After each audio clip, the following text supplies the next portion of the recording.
made it to Virginia Department of Corrections, Red Onion State Prison. To accept this call, press 0. This is Red Onion Randy, and welcome to my podcast. I hope you enjoy. This one is going to be a hot button topic. I'm going to address racism. I'm going to have some views that some of you are not going to like. Some of you are not going to agree with what I say. That's fine. I'm just giving my opinion of 30 years in prison. I have experienced racism from white guys. I've experienced racism from black guys, from Mexicans, you name it. Well, first, I want to go back to my childhood a little bit. Now, I grew up dirt poor. I grew up on the wrong side of the tracks. 30 miles past, in fact. I mean, I grew up on the wrong side of the tracks of the wrong side of the tracks. I grew up in a hellish environment. You know, as I said, my dad beat the hell out of me and my brothers. Mostly me, but we all felt it. And when I say we grew up poor, I mean we grew up dirt poor. You know, we had running water, but we didn't have a commode. You know, we didn't have heat. We didn't have toys. We didn't have television. We didn't have video games. We didn't have none of those stuff. You know, none of it. You know, we was dirt poor. To everybody else on the outside looking in, we would have been classified as one thing and one thing only: white trash. And I guess, yeah, I mean, I don't like labels. You know, I honestly, if somebody ever walked up and told me, yo, you white trash, we're going to have a heated discussion. You know, because I don't like stuff like that. But basically, that's what we were. And I guess I'm not allowed to whoop my own ass, so I'm going to have to take it. But this is the thing. Growing up in that poor of environment, we didn't know any black people. We didn't have black friends. We didn't, none of that stuff. I mean, the school I went to, I think they had a few black people, but I don't remember seeing black people except, you know, on occasion, we would be at somebody else's house watching TV or something of that nature. And I never heard the N-word.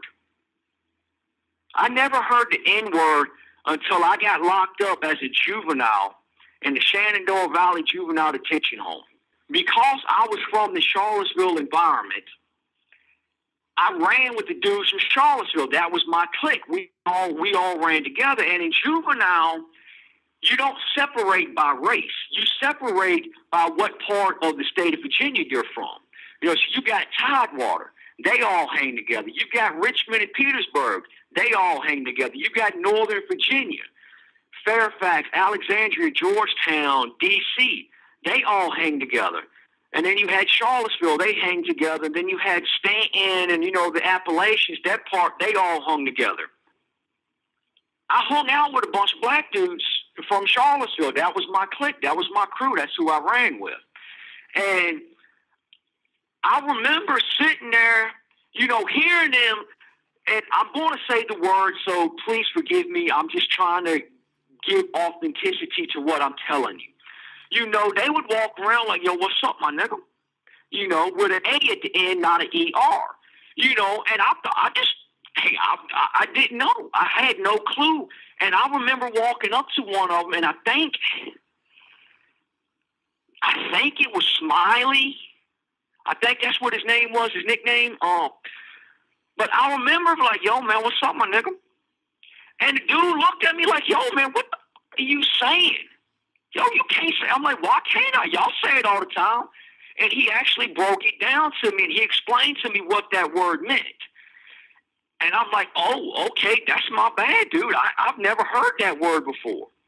You know, so he was like, nah, that's cool, man. You good? You know what I'm saying? You ruffle my hair, that kind of thing. That's where I was introduced to racism for the first time, was in the Shenandoah Valley Juvenile Detention Home. And that's the thing, you don't, in juvenile, It's not an issue in there.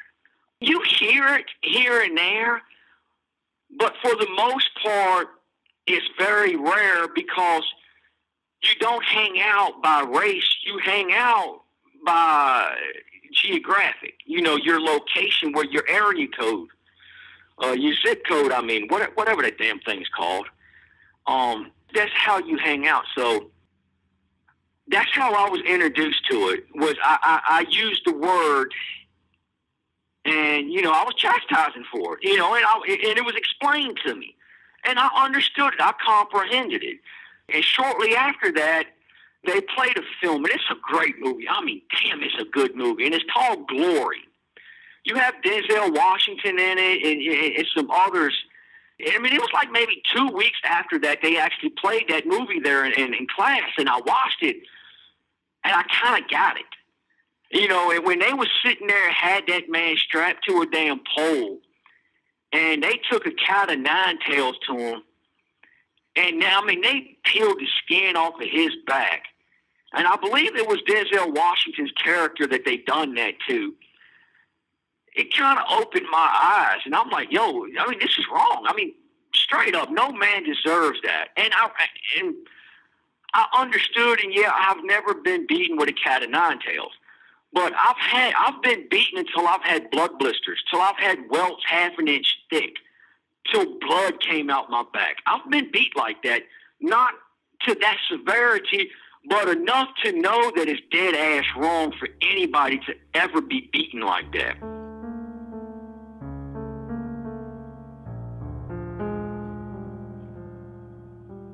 So time goes on, and, I get locked up, and I'm in prison now. I'm in adult prison. In adult prison, racism is pretty prevalent. And it's not as bad here in the state of Virginia as it is on the West Coast, California, Texas, and places like that. But it still happens in here. And a lot of times, I've been the only white dude in a pod with 80 black guys. I am literally the only white person in that pod. No Spanish, no Asian, no Native American, no Hindu, no nothing, no Arab, nothing. Just me and 80-some black guys. So I've faced racism. I've had it thrust at me. I've been discriminated against. I've had guys push stuff at me. The only thing is, I pushed back and pushed. And there's been times where I've used the word. But in my defense, I said it to their face in the middle of the pod in front of every damn body. And I get it, though. I totally understand why they did what they did. Now, I'm not racist. Let me go ahead and state that clearly. Yes, I've had my moments. There is not a single person in prison that has not had their moments when it comes to racism. And unfortunately, the sad truth is most of them stay racist. Regardless of what color their skin is, most of them, once they fall into that trap, they can't get out of it. I got out of it because for the most part, I was raised by black guys in prison. A lot of my worldview comes from black guys that took me under their wing, some old heads that, taught me how to survive in prison. They taught me how to hustle.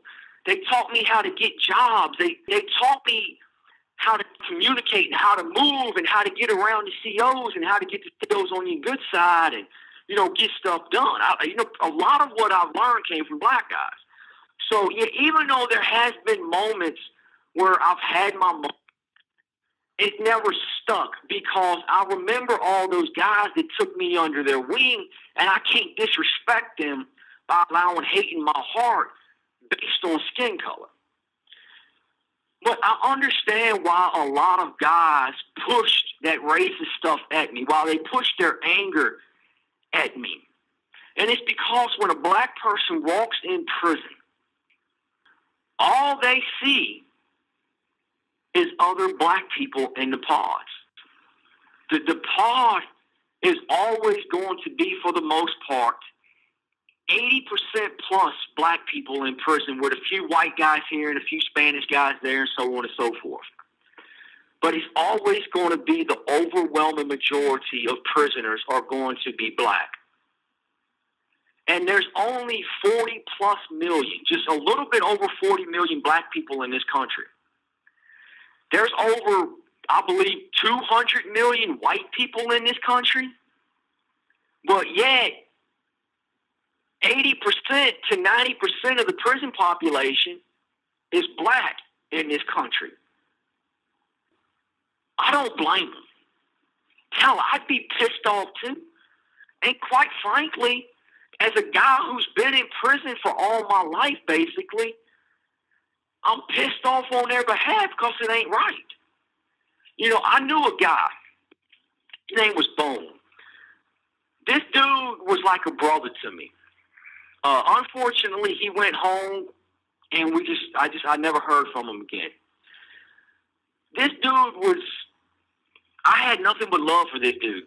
And this is what he was locked up for. You know, he come from a really good family. And he knew Wing Chun. Dude was a straight up animal. I mean, this dude was a beast for real. And he had his little 12-year-old nephew with him. And they went to a store one day outside of Richmond, Virginia. And they're originally from Indianapolis, Indiana. And but his mom is a brain surgeon at NTV Hospital in Richmond. So he was down here visiting her and everything. And so they go into a store.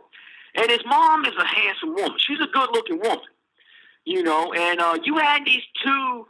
Now, Bone is nothing but he's like 5'6", 145 pounds. And you had these two white dudes, two rednecks. They were like 6'2", 6'3", you know, 260, 70 pounds, pretty much each. You know, these were some big boys. And they had seen his mom go into the store, you know, quite a bit. So they started talking trash about his mom. Like, yeah, man, I'd love to get your mama to wrap those big lips of hers around my cock. Yeah, boy, I guarantee she can suck it good. And they were saying derogatory stuff like that about his mom and his nephew's aunt. You know what I'm saying? So normally he'd have been by himself. It would have been on right then and there. No ifs, ands, or buts about it. But he had his nephew with him, so he just stopped shopping. He just left the cart where it was and just took his nephew and just walked him out and put him in the car. You know, and he was, you know, getting into the driver's seat when he looked up, and if I remember correctly, I think his nephew warned him. And he looked up and he saw the two white dudes coming, and both of them had tire irons in their hand. They was going to beat him down. So he pulled out a pair of nunchucks from under the driver's seat, and he beat the living hell out of both of them. Clearly self-defense. Clearly self-defense. And he goes to court. Now, the owner of that grocery store saw the whole thing. He witnessed the whole thing. And he actually went on the stand at court and sit there and said, Your Honor, he said, I've never seen nothing like it. He was like a young Bruce Lee out there. It blew my mind.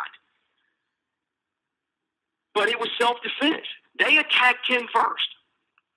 But because he's black, because they were white, because it was the state of Virginia, and because one of them wound up in a wheelchair,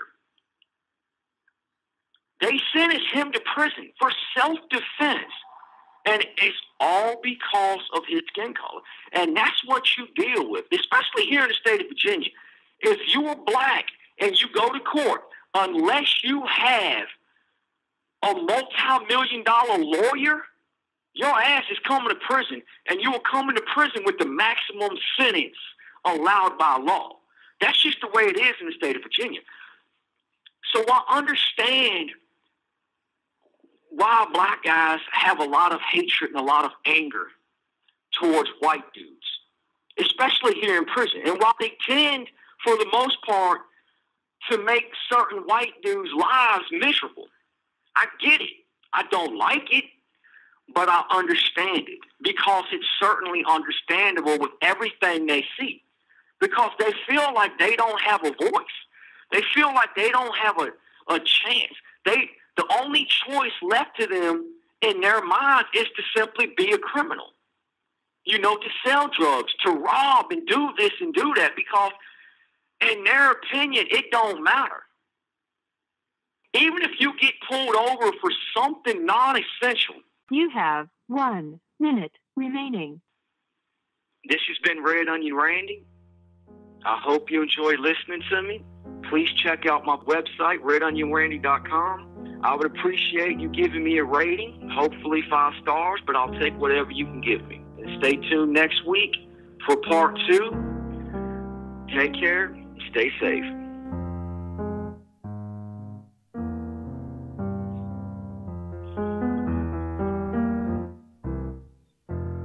Thank you for using GTL.